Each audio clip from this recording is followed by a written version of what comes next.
passions sont la cuisine marine et la pêche.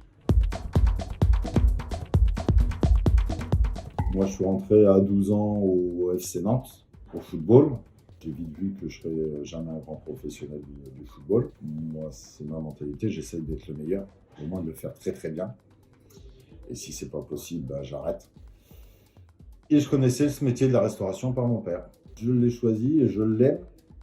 C'est ce rapport avec le sport. On a 2 matchs par jour, le midi et le soir. On est avec des équipes, comme une équipe de rugby ou de football. Il y a des coups de feu, on se fait mal.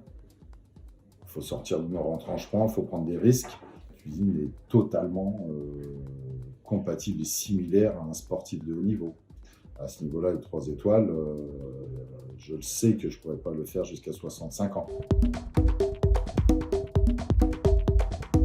Donc, dans le temps, nous, restaurateurs, on nous appelait des aubergistes. C'est comme si on recevait à la maison. Quand on reçoit la maison ressemble au propriétaire, que ce soit dans l'architecture, dans la décoration et dans ce que veut raconter la personne qui y habite. Et je pense qu'aujourd'hui, un restaurant comme un hôtel, on n'est pas là juste pour manger. On est là pour découvrir une culture, passer une soirée ou un déjeuner. On est vraiment pour découvrir un terroir, une façon de voir les choses, des propriétaires. Et puis encore une fois, une ville, une situation géographique et tout ce qui s'ensuit.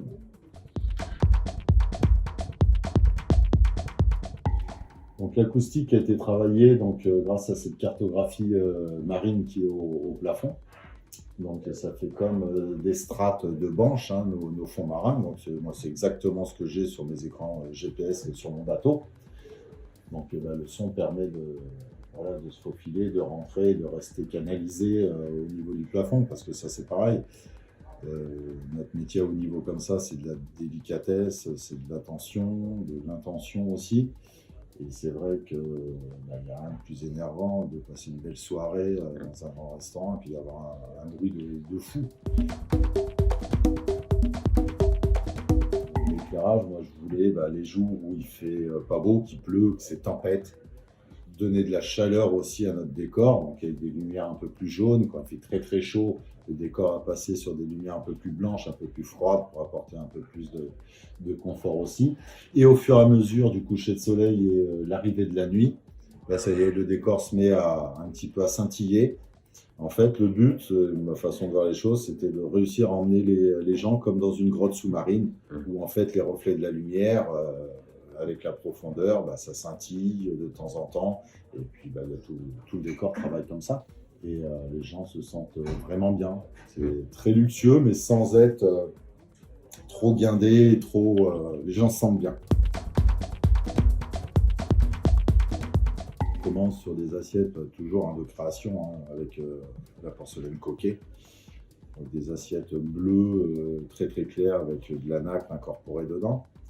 Et on va partir au milieu et fin de repas, comme si on descendait dans les profondeurs. Donc voilà, ça va commencer à ternir pour arriver jusqu'à des assiettes un peu de la couleur de la moquette, dans des bleus nuits très très foncés. Donc on essaye sur les mises en bouche, les entrées, de servir les produits qui vivent dans les premières couches d'eau entre la surface. Et puis après on va descendre jusqu'au crustacé qui est au fond, avec la vaisselle qui s'accorde. Donc ça prend tout de suite une autre dimension. Et puis sur chaque plat, il y a une vraie histoire culturelle. Pourquoi la sardine de la tête à la queue? Parce que chez mes grands-parents, ils mangeaient cru en entrée sur du pain beurre, quelques gouttes de jus de citron, après grillé. Et en fait, c'est ça. C'est là que ça prend sa grandeur et que ça prend son histoire et que les gens sont émerveillés du coup.